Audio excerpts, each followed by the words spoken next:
Today on the Norse Benchwarmers podcast, we recap this week's major news around sports, talk some left and right turns, and then give our hot takes on the AFC West. So don't miss out because the Norse Benchwarmers podcast starts now. Welcome back to the Norse Benchwarmers podcast. I am your host, Colton Smith, here joined by producer Josh Northcutt, co-host Ben Miller, and of course, director Garrett Jordan. Boys, this is our second attempt at a show this week. We had a rough first attempt. Actually, the show went great. Show went really good. Definitely. It just was not audible, so you would just see us yapping and Yeah, Garrett, what happened exactly? Just, asking for a friend.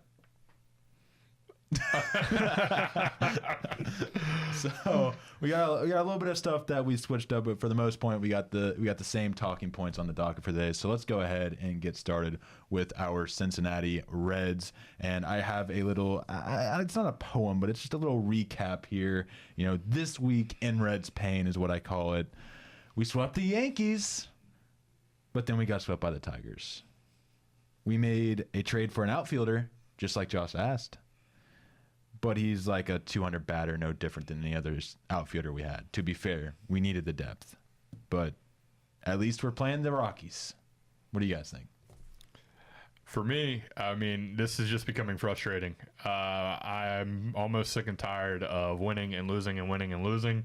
I need consistency one way or another, preferably on the winning side, because now, the last two games, they've looked great again. So, I can't figure this team out. Ben? Well, they've been playing the Rockies. That's also true. Obviously sweeping the Yankees, that was a big time series win, and it was definitely, like I said, it was really good to get that monkey off their back. And going into Detroit, though, they got swept by Detroit, but the Queen City. Yeah, but an interesting thing that I wanted to point out was Lance McAllister posted on Twitter, the Reds are 11-6 against the Dodgers, the Phillies, and there was one other team I forgot, but probably the Yankees. Yeah, the Yankees. But they just need to keep this. Yeah, it's one of those things. They're the typical situation where they're playing up to the talent they're facing. You see this often. Yeah, when they're playing bad teams, they're playing bad, and when they're playing good teams, they're playing good.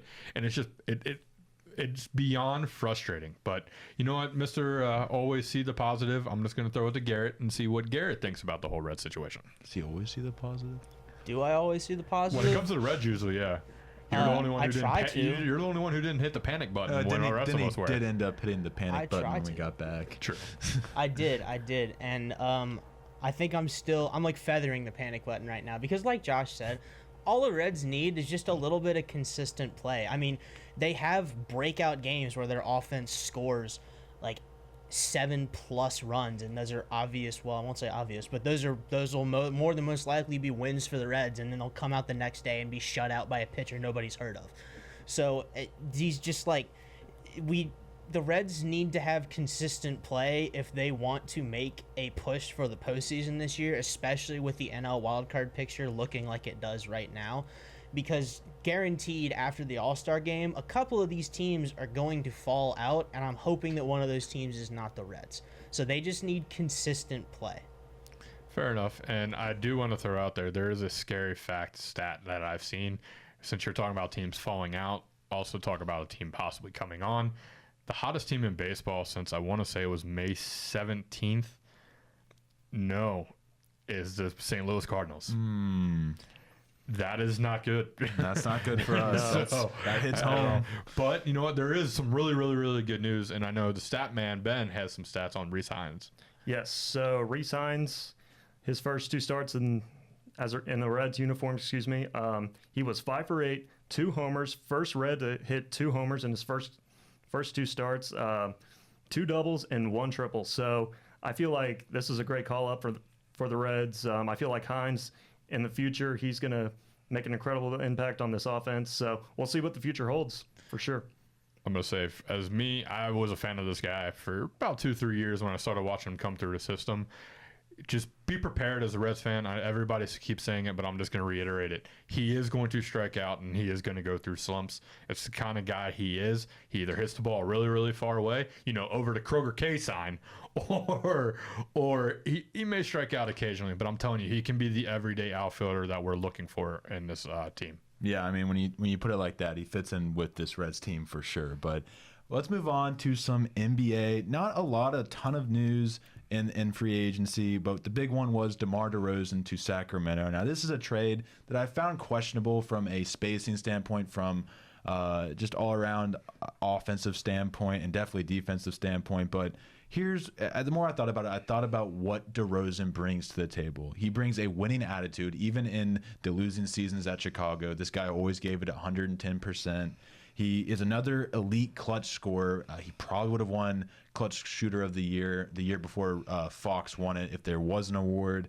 And he's a player that does raise the overall talent level of your team. Again, he has a questionable three-point shot. He's a great mid-range shooter, kind of like De'Aaron Fox.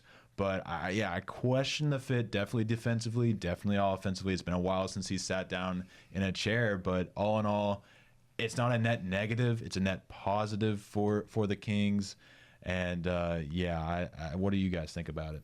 Yeah, I mean, I was questioning this pick too, because I would give it like a C minus, because I wouldn't give it a C. I'd say it's a positive. It's above average for them. Yeah, but I feel like he can bring a lot of potential on the offensive end. But the defense, though, that's where I'm kind of concerned about, because based on his history, though, he hasn't been the best defensive player, though, and the Kings itself, they struggled on defense. I mean, they're not a team that can play both ends of the floor like the Thunder, the Nuggets, the Mavericks, or the Timberwolves. So yeah, I feel like as of right now, they're probably leaning towards a 5 seed for next season. Well, it's not really anything we've ever expected from the Kings to play defense. It's not like they're losing defense and getting DeMar DeRozan is the only thing. Like, the standard of no defense will still be held in Sacramento. I don't necessarily hate that.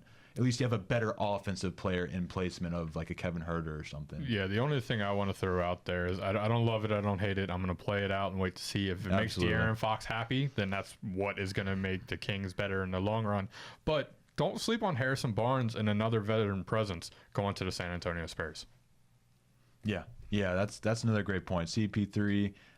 Harrison Barnes, Victor Wembanyama. It'll be interesting to see how how those two mentor Vic and how that all works out. But let's go ahead to the WNBA, sticking with basketball. We are almost a week away from the Olympic break there, and we have the Sun and the Liberty both tied for first still, playing tonight, actually, right? Or are they playing tomorrow? It's the 10th, whichever day. That is tonight, so that will be tonight. So yesterday for you guys, the Lynx, Storm, and Aces are all within striking distance of that top spot. And since you're wondering, the Fever currently find themselves 7th in the standings after starting 3-10. And Angel Reese and the Sky are just a game behind in 8th place. They beat the Storm a couple games ago.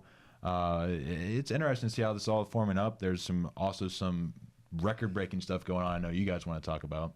Yeah, so Caitlin Clark, last week, first rookie in WNBA history to record a triple-double. How about that, boys? Very impressive. However, she's not the only one making noise. Angel Reese has now set the record for the most double-doubles ever in a row in the WNBA history. So it's very impressive. And then also, not to be a little bit but Asia Wilson is now the all-time leading scorer for Las Vegas.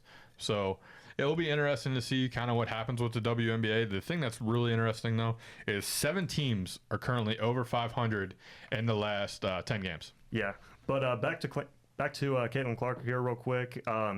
Today she was the first player in NBA and WNBA to record 29 points, 13 assists, 5 rebounds, 5 3-pointers made, 5 steals, and 3 blocks. 3 blocks, excuse me. How about that? Yeah, it's we're getting in the halfway. This is probably one of the more competitive WNBA seasons we've seen in a while. Yeah. Speaking of competitive, Wimbledon has been quite the competitive show here recently. Garrett, I'll let you take that away as you have the master on that. But I have been watching some great games. Yeah, or so matches as they call it. yes, matches. They've officially advanced all of the quarterfinals matches. They've made it to the semifinals. I'll give you a quick rundown here. On the men's side, the first semifinal is going to be Daniil Medvedev versus Carlos Alcaraz. That was a great match to go up to knock off the #1 center there. I Yeah, watched no, game. that was a Or massive match, damn it. that was a massive 5-setter. That was huge for Medvedev. He hadn't been seeing too much recent success in the majors, so to be able to knock out the 1 seed was huge for him. Alcaraz took down Tommy Paul in 4 sets. So we're looking forward to that rematch from the 2023 Wimbledon semifinals between Medvedev and Alcaraz. The second men's semifinal is going to be Lorenzo Musetti against Novak Djokovic. Musetti is a 25 seed in this tournament who took down Taylor Fritz in 5 sets. And we saw that today. Yes, we did indeed. And the other player that made it, Djokovic, got a free pass. De Minaur had to withdraw due to a hip injury that he sustained in his 4th round match. So Djokovic got a free pass into the semis, which means he is going to be rested and playing a 25 seed that just finished a grueling 5-setter against someone seeded much higher than him. I'm going to say, just to ask you a question, how much does that help him? An extra day of rest? For Novak? Yeah. Huge, because obviously, I mean, his age, he's starting to get up there. So just having that extra day's rest for somebody who's getting up there in age as Novak is huge for him to just be able to replenish his body. And if I'm remembering correctly, he hasn't had any 5-setters in this match, in this tournament yet. So he should be well rested going into this quarterfinal. So, who you got? Honestly, I wouldn't be surprised if we see Alcaraz Djokovic in the final. I don't really see it. You think going any other Alcaraz way. repeats there, or you think Jokic with the? Should I call him Jokic? You think that he'll have a little Different more server. advantage with the? This is true. You think he might have a little advantage with that rest, a little more energy in that final game? Maybe a little bit, but if I had to put money on this right now, I would still lean Alcaraz. I just think the dude's on fire right now. I don't think anybody can stop him. Mm-hmm. So I'm still leaning Alcaraz. And then Really quickly for the women's, yeah, who's your winner there? I'll breeze through the women's side really quick. The 2 semifinals matches are Barbara Krejcikova against Elena Rybakina and Donna Vekic versus Paolini.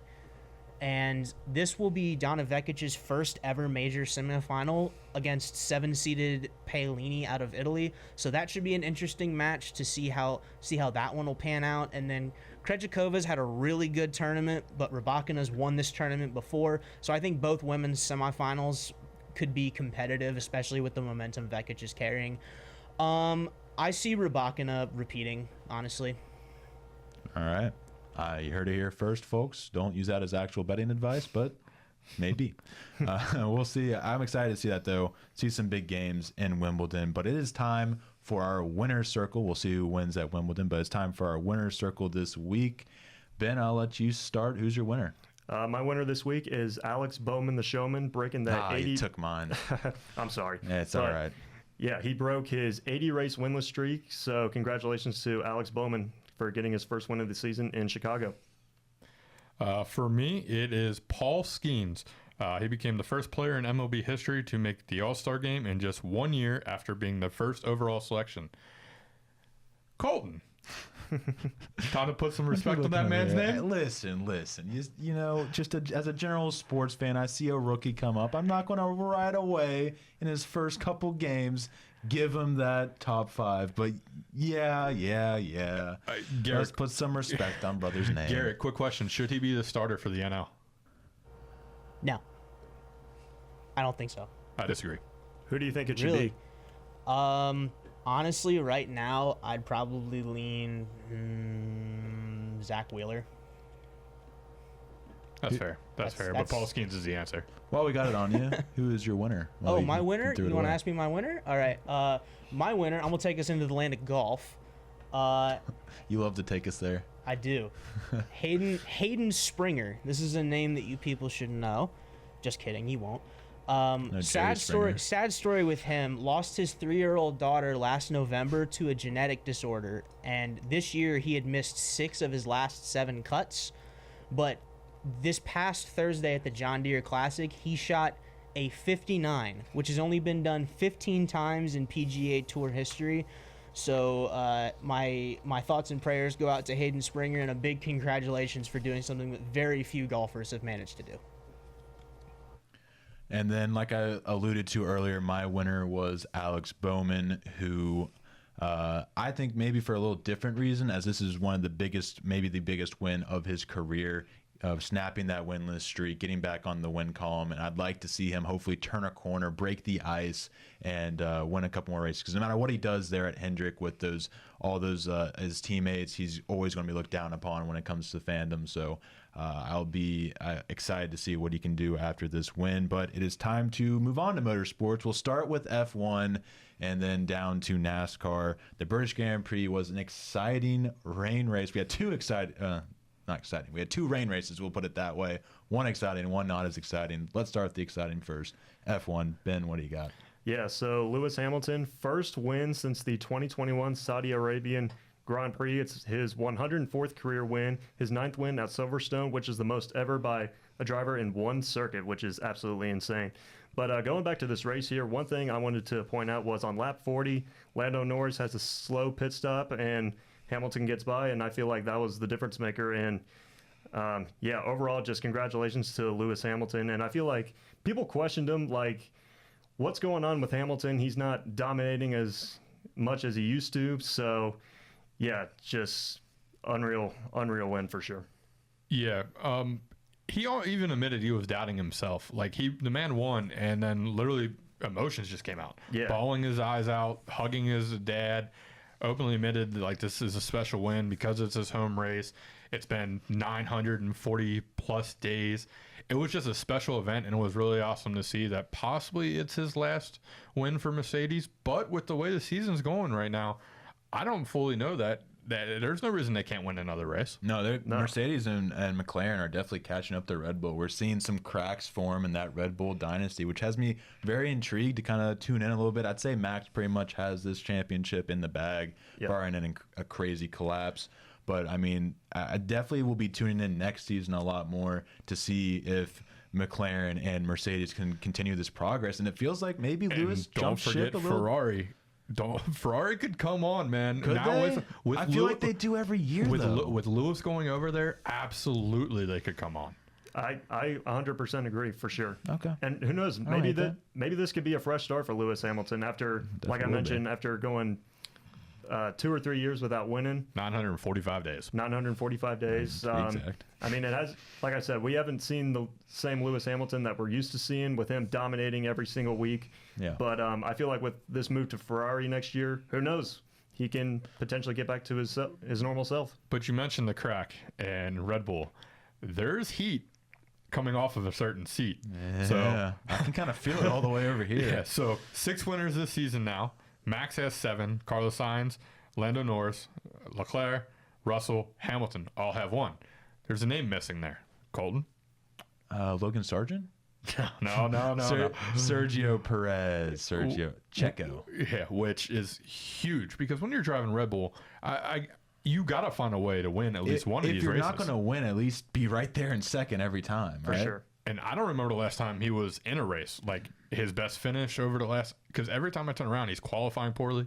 I want to say he started at the rear last race, didn't he? Yeah.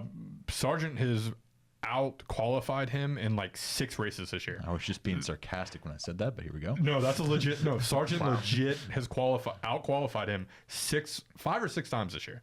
That's not good. There's something going on there, and that seat might be getting hot. There's a few drivers who I could see replacing him. Yeah, for sure. I mean, when you look at Verstappen, I mean, he's arguably the best driver, not only this season, but I feel like the last couple of years. And just looking at his teammate slump, it's just so weird to see that for sure. Yeah. Well, let's move on to the less appealing rain race that occurred last weekend. Over in Chicago, we had some NASCAR racing, and I'll be honest, I was enjoying my 4th of July weekend, was not able to tune in much. I did watch the highlights, of course, but it just looked like what you would expect from a rain race at a road course. Yeah, I mean, just looking at the top 10 right here, Alex Bowman, he broke his 80 race winless streak, excuse me. Tyler Reddick finished second, Ty Gibbs third, Joey Hannon fourth, Michael McDowell fifth, Ricky Stenhouse Jr. in sixth, Todd Gilliland seventh, Byron eighth, Kyle Busch ninth, and Ryan Blaney 10th. But a couple shockers that I wanted to point out to you guys were AJ Allmendinger finishing 38th, and Shane Van Gisbergen 39th. Came into this race the defending champion, and he finishes last. Oh, he was last. Who would have expected this? Yeah, and Larson, the other favorite, was 39th. Then I knew I knew they both were at the bottom. So you have like three of probably the favorites there. Actually, gentlemen, it wasn't only the three favorites. It was our three picks to win the race. Oh, yeah. Oh, it was. It was, wasn't it? Or no, you had Reddick. I had Yeah, Reddick. yeah, You had yeah, Reddick. yeah. I had You had Reddick. Reddick. You had Close Reddick. I enough. apologize. I was close. Yeah. I was very. If we get a pick right, do we get a point for that? Yes, that's going to become a thing. Good, Yeah, good for you. sure. But I do want to just throw out the whole Reddick situation. Is there a man who takes second place harder than Tyler Reddick? I don't think so. I mean, Nashville and the Chicago streets, when you look back at those two races, though, you can see how devastated he was in those two interviews. Like, this man wants to win. This man wants to win. That's all he's there for is to be in victory lane at the end of the day. And Yeah. also, tell me how cool it would have been to see MJ in victory lane in Chicago. Oh, man, that would have been so nice. Would have almost felt too nice. maybe a little written. No, I'm just kidding. But going back to that last lap real quick, I mean, Tyler Reddick, he was the fastest car. He was obviously faster than Bowman. So, I mean, if he didn't hit that wall, I feel like he would have easily gotten him for sure. Definitely would I have. don't know if he would have gotten him. He would have had there wasn't. He would have necessarily- got him. Yeah. I don't think He he would've would. got I him. think he would have had to have dumped him. And I think you would have. There you have it. Yeah. So let's go ahead and take a look here. We're only about 6 races away from the playoffs. Let's take a look at these playoff standings. Currently locked in is Christopher Bell, Denny Hamlin, William Byron, Tyler Reddick, we just mentioned, Chase Elliott, Ryan Blaney, Austin Cindric, Brad Keselowski, Joey Logano, Bowman, who just got his win, and Daniel Suarez, who got his win early and has disappeared. We have MTJ, who's looking pretty safe, plus 125, barring an insane just finish last every race. I'd say he would be fine. Joe Gibbs. Ty Gibbs is probably fine as well there with plus 84. It would take a little less for him to fall. It would take maybe a win or so to fall out, but I like his chances as well. And then we have Chris Buescher and Ross Chastain at the bottom of that leaderboard. 2 bad races away, I would say, or simply a non-playoff driver getting a win away from finding themselves outside of the playoffs. How do you see this all playing out, or what do you think about these standings so far? It's very surprising with where everybody currently is. You tell me right now, Martin Truex Jr., Ross Chastain, and Chris Buescher could potentially miss the playoffs, especially Truex in his last year. It doesn't necessarily shock me that Truex is in this position. For the last couple of years, it's been kind of a low win count for him. Yeah. Wins have come quite difficult. Win count, I would agree, but the man has also been like top 5, top 10. Oh, yeah. A lot. And not the case in point with the 125, but knock on wood, he's 4 wins away from being out of it.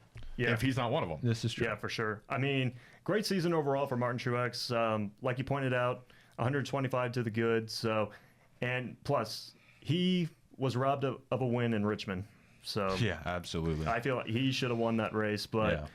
I mean, I feel like if he just keeps up the momentum though and puts up consistent finishes, doesn't necessarily have to win. So I feel like he'll be just fine. I think he could probably just regress like he did last year in the middle of the field. And so long as there isn't any wins that maybe knock him down, I think he'll be fine.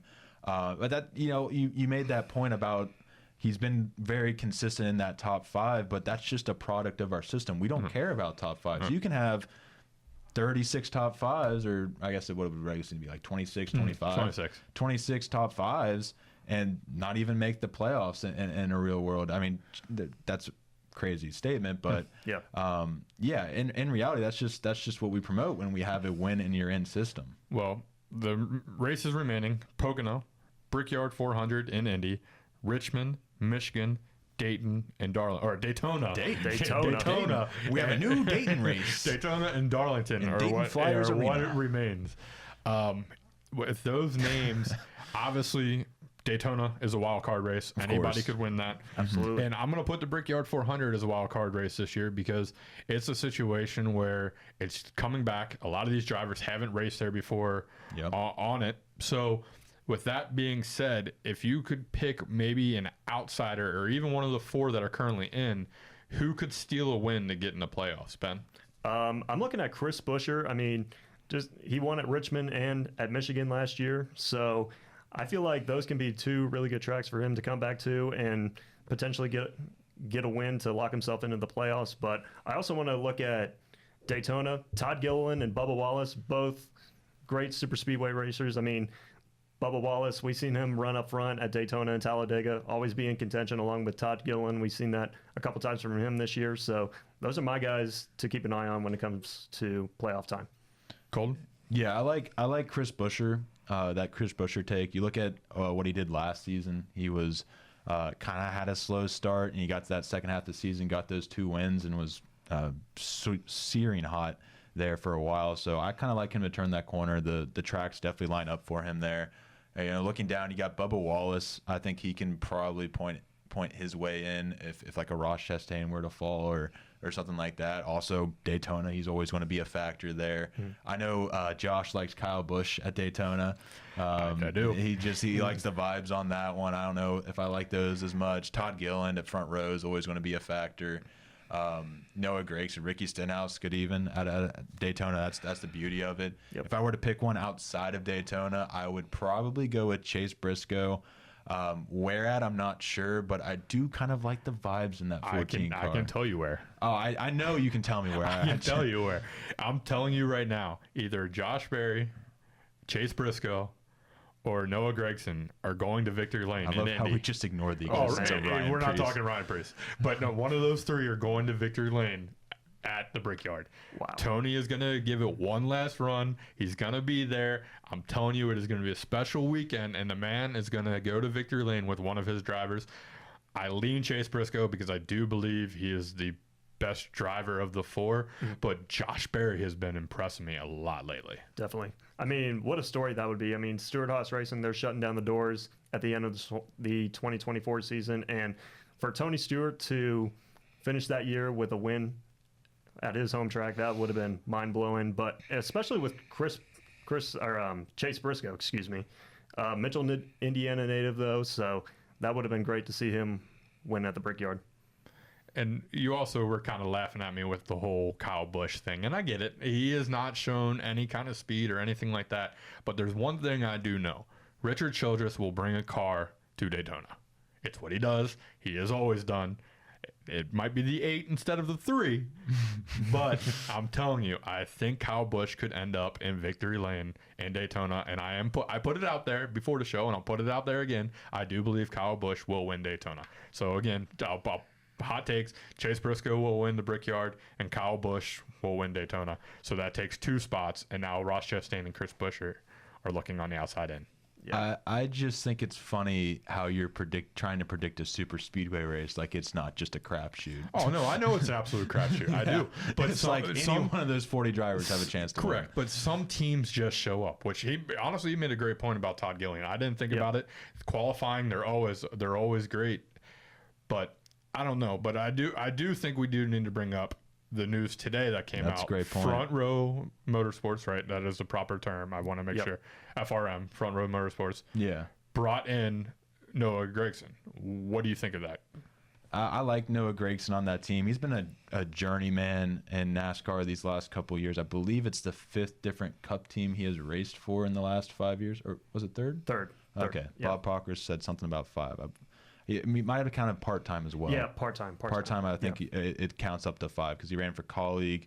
He ran for somebody else in there as well. But, I like Noah Gregson there. He seems to be actually turning a corner here at SHR. And I would argue that until kind of they announced that they were done, I mean, Front Row and Stewart Haas weren't really that far apart. And then it seems like Stewart Haas has taken somewhat of a performance jump as a lot of that could just be people – they're trying to get another job.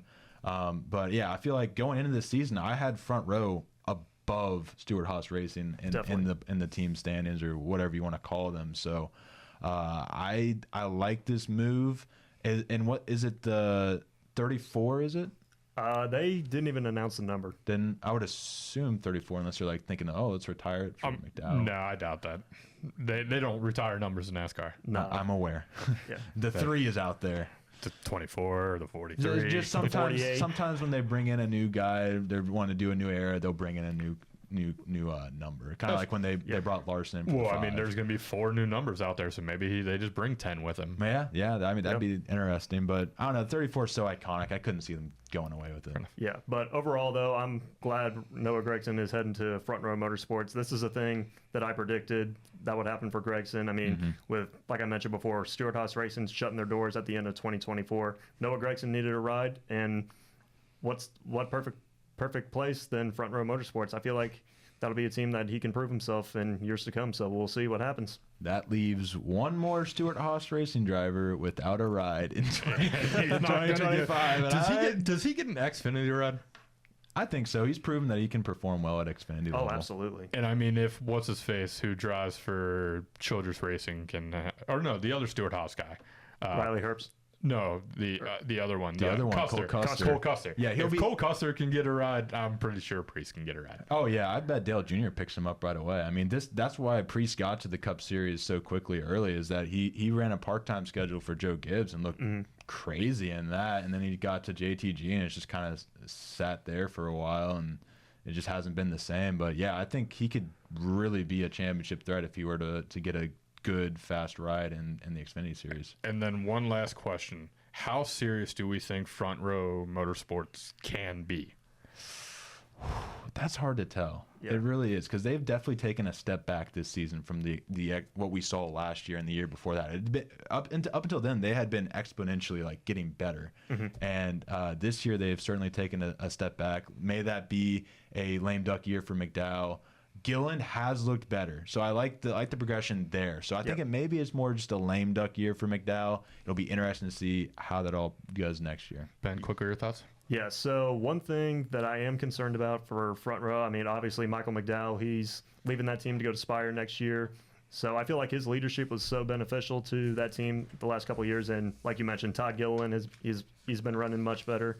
So who knows, maybe Gragson can learn from Gilliland as well to see if they can keep that momentum going in years to come.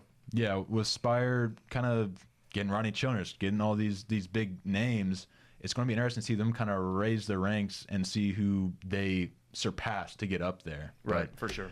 It is time for our triple threat trivia. Now, Ben won the trivia yesterday. He got a point, so I'll go ahead and put that up there right now. So it's now me and Ben tied there 1-1. I think Let's Josh go. has half a point or Garrett has half a point, one of the two.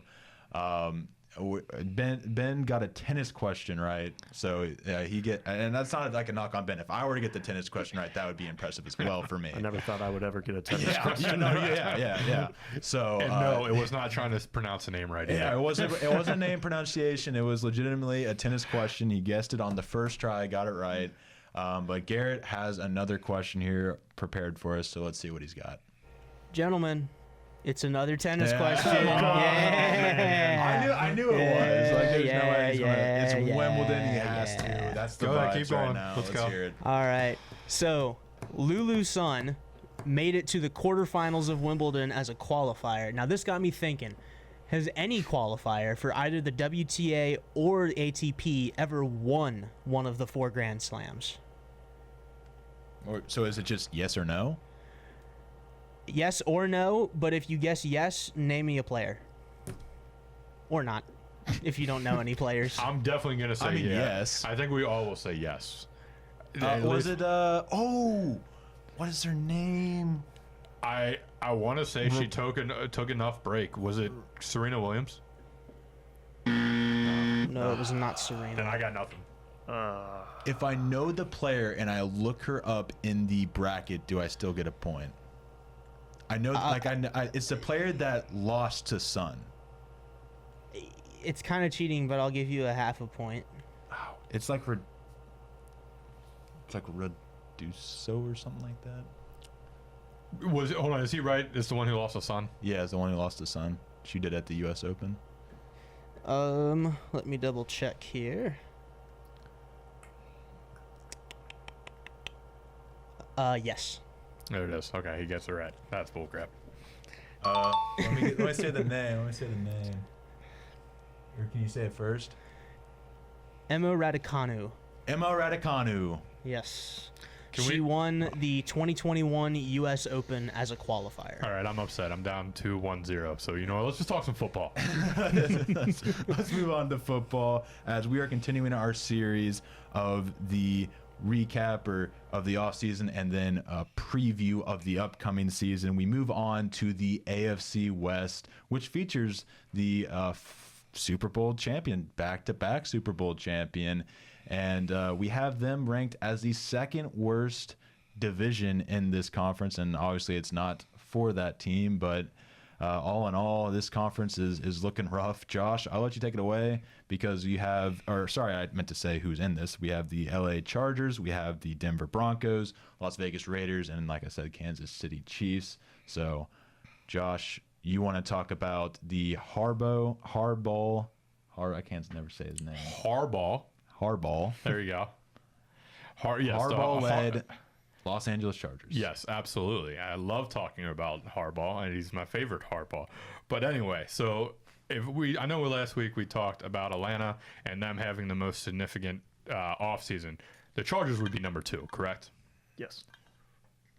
Yeah. Okay, Yeah. so they would be number 2. Chargers went 5-12 last year. They decided, you know what, it's time for a change. They parted ways with Brandon Staley. Left often injured wide receiver Mike Williams. Moved on from longtime running back Austin Eckler and traded franchise cornerstone wide receiver Keenan Allen. As you mentioned, the big news was they brought Harbaugh from college. The man has been gone for over a decade, however you want to word it, from the NFL. So first question, gentlemen, how do you think he'll adapt to the new game of being a pass-heavy offense and trying to outscore teams? Doesn't appear that's the route he's going. He brought in Greg Roman as his offensive coordinator, a guy who was there in the Lamar unanimous MVP season, and they brought in Gus Williams, right? Edwards. Yep. God, I'm terrible today. J.K. Dobbins to a 1-year deal, so that's 2 guys from that era again. So it looks like he's just bringing in the run game. It's going to be, pound the ball. And I just question the viability of that when you have Justin Herbert, one of the best arms in the NFL, probably second best arm and top 5 talent for sure in the NFL, and you're just switching to this run-heavy offense. I just question that. Ben? Yeah, so, I feel like he'll adapt to it really well. Just based on his NFL history, though, he's 44 and 49 and 19. Oh, 19. He had a second chance at redemption. 44, 19, 44 and and 1. 44 and 19, I'm sorry. But he led the 49ers to the Super Bowl and led them to a couple of NFC West titles. So, and with Gus Edwards and J.K. Dobbins in on that offense, though, I feel like he'll do really well trying to get that offense going as well. But my one concern is, we all know Mike Williams went to the Jets, and Keenan Allen is now with the Bears. So, and those were 2 great pieces of the offense the last couple of years for Justin Herbert. So that's a little bit of my concern. So it'll be interesting to see what Harbaugh does to try to fill those spots. The thing about Harbaugh, the man has won everywhere he's gone, and this included in San Francisco. He was there for 4 years. He never had a losing season whatsoever. His worst record was 8-8, and that's when he got fired. And it's because him and the GM/players maybe didn't get along. However, I just want to emphasize this. So he went to the NFC Championship 3 times. In the playoffs, his 3 losses were to the New York Giants in 2011, the Baltimore Ravens in 2012, and the Seattle Seahawks in 2013. You know what all 3 of those teams have in common? What's that? They won the Super Bowl. So it's not like he lost to bad teams. I knew that answer. I didn't think that was the answer you were going for. He lost to the team who went on to win the Super Bowl. You mentioned the wide receivers being a question. I'm not so concerned, and I know that sounds crazy. I think Quentin Johnson could take a step back or step up. I think Jordan Palmer can't take a step back. Joshua Palmer could take a step up. I really liked Ladd McConkey and Brendan Rice out of college. I think both of them could be very consistent. Bringing in the experience with Disley and I'm going to get it right this time, Hayden Hurst. Nice. So I like that. But my concern is the running backs. because Gus and JK have not been able to stay healthy. If one of them get hurt, it's debatable. So when you went with this kind of offense, I do lean with the mindset they should have brought in somebody who was more fit for the system. However, these two guys know the system better than anybody because they've been running in it for their first 2 years of their career. Yeah. I mean, nobody's rooting for J.K. Dobbins more than me. I mean, it's just been a sad story with him, but yeah, I don't know. I just don't know about the direction of this team. It seems very, very question mark to me. For sure. But I'm going to tell you guys now, this defense is going to be legit. Led by defensive coordinator Jesse Minter, who came from Michigan. However, gentlemen, don't worry. He has experience in the NFL. He has learned under the other Harbaugh system and is going to bring the Ravens defense to the Chargers. I love that for Bosa, Mack, Samuel, and Derwin James. I'm telling you, this defense is actually going to be what carries them, and they will be a top 5 defense. You heard it here first. All right. You heard it here, top 5 defense. With the amount of money they have invested in that defense, they damn well better be, you know? Yeah. Yeah, that's a take for sure. We'll have to wait and see how that all plays out. But we have the Denver Broncos. I'm going to be taking that team. They are 8-9, or they were 8-9, and they had their best season record-wise since 2016. I do not believe they will move that needle at all. We are in year 3. They're going to move the needle the wrong direction. That needle's moving, just not that way. That way. Yeah, we're in year 3 of the Sean Payton era. They took the largest dead cap in NFL history to get rid of Russell Wilson, traded Jerry Jeudy for a bag of chips, and apparently he found his Drew Brees. Was it Bo Nix? Is it Zach Wilson? Is it that guy from the Fast and Furious movies? I don't know. But it's not. It's nobody. Spoiler alert. Yeah, there's no tanking in the NFL. It's not possible. You can't tank. There's 53 players. They're motivated. They want to stay in the league. They're wanting to show off for other teams. But when you're carrying $85 million in dead cap, you're tanking, boys. But one thing I do question for the Broncos, I'm going to lean towards their offense. Who's going to be the starting quarterback? I feel like is going to be one of the main questions heading into the season. Absolutely. I mean, just watching Bo Nix in college, he was an absolute stud at Oregon. He led them to the Pac-12 championship. Didn't win it, unfortunately, but he was a big-time part of their offense. And Zach Wilson, since he got traded from New York to Denver, it'll be interesting to see how he'll develop with a new coaching staff, and who knows, maybe this can be a potential fresh start for him. But and also with Jerry Jeudy getting sent over to the Browns, that's in a way a big loss for Denver. Oh, that's a huge loss. Yeah, absolutely. huge Yeah. loss. Josh Reynolds is now their number 2 wide receiver. Marvin Mims, who I do like, is their number 3, and then you got Bo Nix's arguably best friend and number 1 weapon from college, Troy Franklin, pushing for a spot in there. So a lot of pressure on Cortland Sutton. But my big thing is, do you start, if you had the choice today, do you start Bo Nix day 1 because he's kind of an older quarterback like we mentioned with Michael Penix, Right. or do you let him sit for a year and learn from Zach Wilson? Because here's my thing. from Zach Wilson. I get that's crazy to say, and that's horrible wording. But I think, in my opinion, the way I've seen players and quarterbacks' minds get destroyed and their confidence get destroyed, I'm throwing out Zach Wilson as the starting quarterback. And if anybody can save Zach Wilson, it's Sean Payton. So maybe I wholeheartly agree with that. Actually, I like Zach Wilson as a prospect. I think there are tools somewhere in there that the Jets just couldn't get out of him. Just hearing learn from Zach Wilson was just quite an interesting quote I never thought I'd hear. Yeah. I mean, it'll be interesting to see how he'll develop, though, like I mentioned. But, yeah, we'll just see what happens down the road for sure. I do want to throw out one thing, though. If anyone in the NFL not named Kansas City wants to, or Baltimore or Cleveland or Pittsburgh would love to go save Patrick Surtain from this mess, I would Please. greatly appreciate it. That dude is way too good to be on this team. Absolutely. Somebody save this man. For sure. One thing I do want to add with this team that I had down here is that they lost a lot of defensive leaders like Justin Simmons and Josie Jewell. Those two were guys that were great defenders. They did kind of replace them with some guys I like Brandon Jones. They had Malcolm Roach as well, Cody Barton. So they did replace those guys, but that defense kept those games close a lot of times last year so that Russell Wilson could somehow score a point, which was a miracle at times. So hopefully that changes or definitely doesn't change at the Steelers, but I do kind of like Russell Wilson, so that's tough. But a little tangent there, but yeah, it'll just be interesting to see how this all goes because the floor was set the ceiling was set pretty low last year, and I think it's even lower this year. Yeah, no, I definitely agree. For sure. Can't wait for the world to hear your take. I've heard it once. I can't wait for the world to hear your take on this one. But that being said, I think it's ready to move on to the Las Vegas Raiders. So, Ben? Yep. So the Raiders, they signed quarterback Gardner Minshew on a 2-year deal.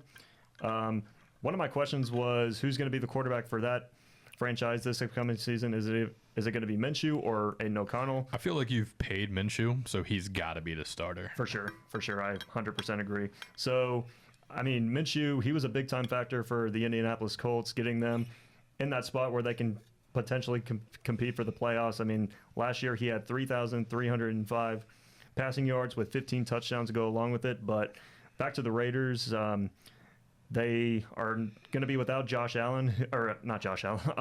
Jacobs, who signed a 4-year deal with the Packers. But they did add former Viking Alexander Madison, who became a free agent. And, of course, they drafted tight end Brock Bowers with the 13th overall pick out of Georgia. So now moving over to the defense, Christian Wilkins, I feel like this is going to be a great signing. Since Antonio Pierce took over as head coach midseason, I feel like he can be a great addition. And the defense has gotten much better under Pierce's leadership. I mean, just Wilkins fitting in with Max Crosby, Malcolm Coons, and Adam Butler, I feel like that can be a great trio or a great defensive line to go against. They did a great job pressuring the quarterback last season, which is their biggest key. So, and Wilkins had 65 tackles and 9 sacks. So, what do you guys think?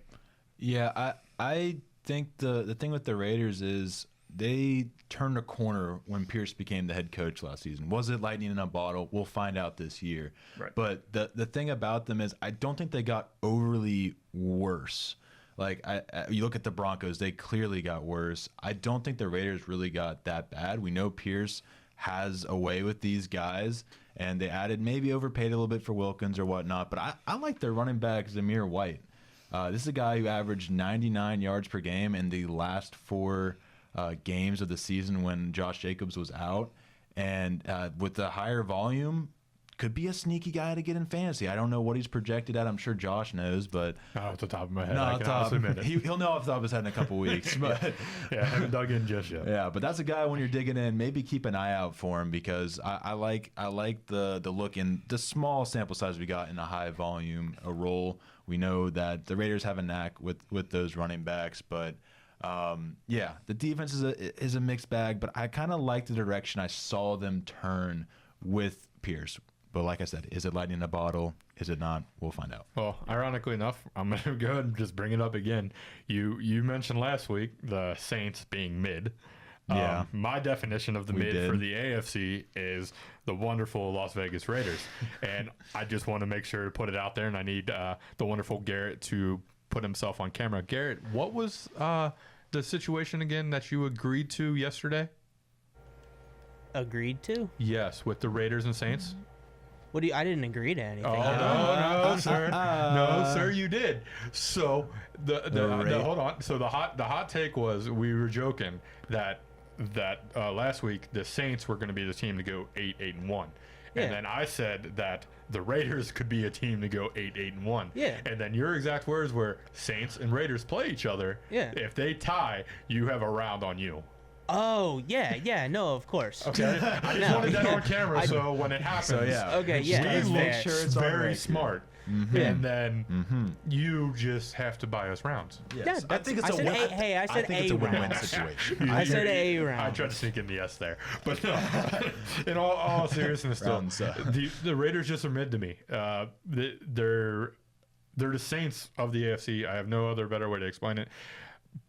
But the Brock Bowers pick is still head scratching to me. Yeah, we didn't bring that up, did we? Michael Mayer was already there, so adding Bowers, who could potentially be the best player in the draft. Oh, for sure. But Definitely. how you're going to use the two of these guys, kind of interesting to see. Yeah, it just seems like something where you could have maybe filled a different need there. But one point I do want to make, if you want to make that comparison with the Saints and the Raiders, is you have Derek Carr as their quarterback. I honestly like Gardner Minshew at least the same as Derek Carr, maybe Well, a that's little what I'm saying. better. They're literally just the same quarterback. But then you look at the wide receiver core, and you have Devontae Adams, you have Jacoby Myers. That's about it, but that's still better Trey than Tucker. Put some respect on the UC Bearcat. Yeah. Put the respect on the All right. Bearcats. I'm sorry, I didn't have them off the top of my head. Yeah, there is more weapons, I obviously, would when say it more, comes to the and Raiders. you look at the tight end spot as well. Yeah. I like the weapons offensively for Gardner Minshew to be able to maximize or at least better their performance than what we saw out of Aiden O'Connell last year. But I also like the running backs better in New Orleans than I do with the Raiders. Oh yeah, that's fair. But I do like Jameer White. Keep an eye out on that guy. Give me Kamara every day of the week. But well, duh. just one more thing real quick on the Raiders, though. But like the defense that I mentioned, signing Christian Wilkins, him matching up with Crosby, Coons, and Adam Butler, I feel like if they can stay healthy, they can potentially be the best, well, arguably the best defense in the league. Yeah. So we'll see what happens for sure. Possibly best defense in the league. I wouldn't say. You did say that. You did. It's on record. I mean, I wouldn't say. It just because you say I'll arguably doesn't no one void it. It I'll was reword said. it. I mean, they could potentially be a good defense as long as they just stay healthy. Well, yeah, no, We if they got have Max Crosby. receipts. If they have, And that's the We have thing. many receipts. Max Crosby's leadership. yeah, no, not only that, Max Crosby is still one of the best pass rushers in all of football. Like, No question. No doubt about it. Top 5. There's no arguments there, in my opinion. So, I mean, I get that, but don't backtrack on your hot take. You're Yeah. allowed to say the Raiders Have can your have hot the takes. best defense. Yeah, we That's have allowed. many hot I takes. just went You out there have and said hot the takes. Chargers were going to be top 5. I mean, that's crazy to say right now in a 1 year turnaround. Yeah, So I there's mean- nothing wrong with I mean, that. overall, Crosby's just a great player. He can be a great leader on the defense, and he's just overall a fun player to And watch. Wilkins is arguably the best player at his position. So Yeah. I don't see that being absolutely crazy. Yeah. Maybe all around because their secondary is Yeah, still really there's bad. just more to it. That secondary is going to get Yeah. cooked is the only thing. But yeah, we're all entitled to hot takes. You're just not entitled to have us all agree. However, I'm glad we kind of went a little longer on that Raiders section so we don't have to talk as much about these Kansas City Chiefs because there isn't too much. But Ben, take it away. All right, so Chiefs offseason, they signed wide receiver Hollywood Brown on a 1 year, $7 million contract in free agency. I feel like this is a great pickup. The wide receiver trio was a problem for Kansas City last year. Only Rashee Rice was their only reliable player, in my opinion, in that position. He might not be this year. Maybe not, but we'll get to that soon. We'll see. Yeah. So Brown, he struggled his last 2 seasons in Arizona, but he does have a 1,000-yard campaign in Baltimore, so that's something to keep an eye on. Yeah, when he didn't have a toddler throwing him the football. This is. But, I can't wait for that episode when we get to the NFC North. But Brown, he'll, First West gang. I don't even know what one. Sorry, go ahead. no, you're fine. But Brown, he'll bring a lot of good potential on this offense. I mean, he's got good speed, and Rashee Rice, he's facing illegal issues and could potentially be facing a lengthy suspension. We'll see what happens, but in the draft, though, they drafted wide receiver Xavier Worthy, first round out of Texas. Another great wide receiver who has great speed, who ran a 4.21 at the combine, which is the fastest in the combine, but in this year. Right. This year. Yeah, not overall. But No. I feel like he matches up with Brown really well. And also on the defensive end, no L'Jarius Sneed, as he was traded to Overrated. And I feel like Jamar Chase could agree to that. But they have all-pro corner Trent McDuffie, so it'll be interesting to I see. think that'll be a great replacement. I don't think they'll lose much sleep over that. Yeah, for sure. But yeah, I mean, I don't really have much else to say about this team. They there's no reason I shouldn't believe that they have a chance to three-peat. I obviously do not want that to happen. I want the Bengals to stop that, or anybody to stop that from happening. I mean, I was rooting for the Ravens for a straight week last year. Yeah. It was sad, and I'll do it again if that's what it takes to stop this three-peat. But I think it's about time we wrap this up. Do you have any thoughts on the Chiefs? I did want to throw one thing, though. The best thing they did this offseason was make sure that Chris Jones was locked up long term. So they got the face of their offense and face of the defense there locked up.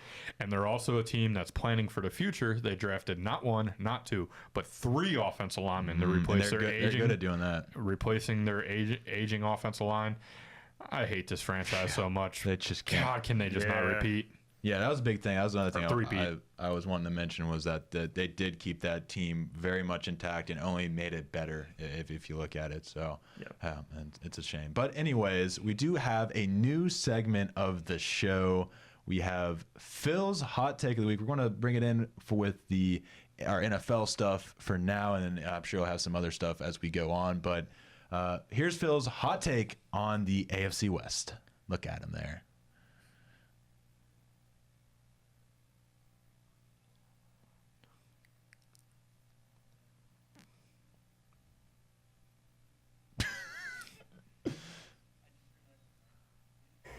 My mic was muted. Here we go. Yeah. This is Director Garrett with Phil's Hot Take. We had a quick little jump cut there. My hot take for the AFC West is that the Broncos will be the first team in the 18-week era to go 0-17, and that Gardner Minshew will lead the Raiders to a wild card playoff spot. All right. Well, Josh did not disagree with the Broncos take. However, I saw some head shaking no's on the Minshew to the AFC wildcard. I completely agree, Phil. Completely agree on that hot take. What do you think, Ben?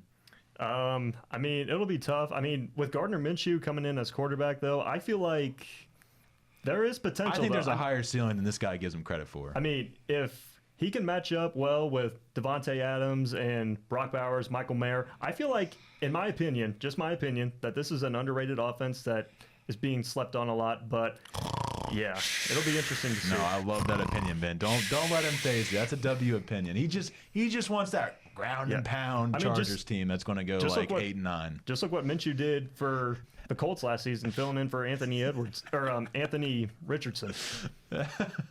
All right, well, we have lost Josh. He's I'm back. It's time to give our standings predictions. I'll go ahead and get it started. At the bottom of the list, I have the Broncos going 3-14, and then I have the Raiders going 7-10.